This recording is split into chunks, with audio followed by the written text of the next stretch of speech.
The person who woke up this morning, they're already gone. Not metaphorically, not philosophically, gone in every way that actually matters. And the terrifying part, the thing reading these words right now, the thing you call you, has no idea how many times this has already happened. Your body replaces itself. You probably knew that. Cells die, new ones are born. In roughly 7 to 10 years, the majority of the physical material you're made of has been swapped out entirely, like a ship where every plank is slowly replaced while it's still sailing. But here's what they don't tell you in school. It's not just your body. Every night, when you sleep, your brain does something strange. It runs a kind of maintenance cycle, pruning memories, rewriting emotional associations.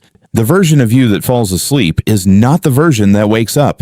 Neuroscientists have a name for the gap between them. They call it memory consolidation, but what they're really describing is a quiet death, followed by a quiet resurrection. And this has been happening your entire life. Now think about who you were at 7 years old. They had memories you no longer have access to. Fears you've completely forgotten. Same name, same birthday, different person. And it gets stranger. Philosophers call this the ship of Theseus problem. The question they asked was, is it still the same ship? But they never applied it to something more unsettling. They never applied it to you. Here's what makes this more than just a philosophy puzzle. Neuroscientist Antonio Damasio spent decades studying patients who suffered specific types of brain damage that severed the connection between memory and identity. What he found was this: without the continuous thread of memory, his patients didn't just lose their past, they lost their self. They became, in a very real clinical sense, different people. Which raises a question nobody wants to ask out loud. If your sense of self is just a story your brain is telling, a narrative thread it stitches together every morning, what happens when that story has a gap in it? What happens during surgery, when you're under general anesthesia? What happens during the deep, dreamless stages of sleep, when your brain shows almost no signs of conscious activity? What happens in those gaps? The honest answer is unsettling. For a brief moment, there may be no conscious you there at all. And then the story restarts. Derek Parfit was one of the most important philosophers of the 20th century. He spent most of his career obsessed with one question: what makes you the same person over time? There is no single, fixed, continuous self. What we call identity is not a thing.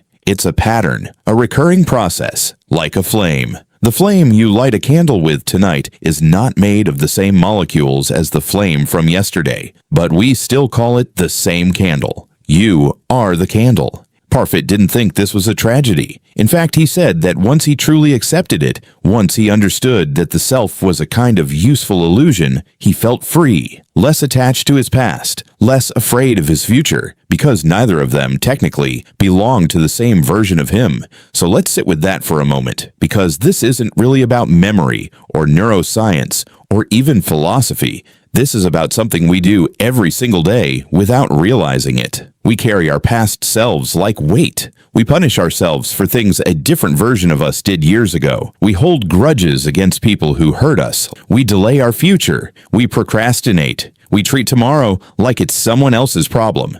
Because, in a strange way, it is.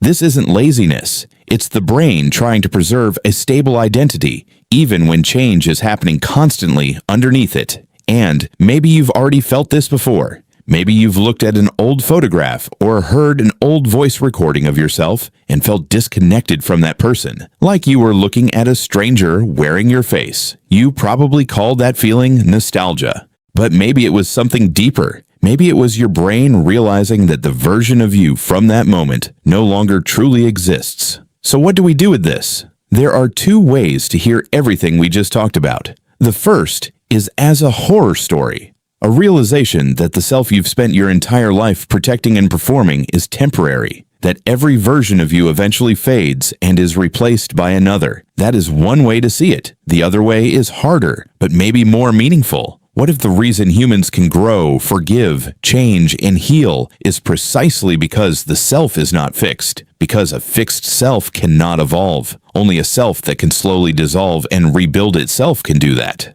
You are not the same person who made your worst mistakes. You are not the same person who was once hurt, and the version of you listening to this right now won't exist forever either.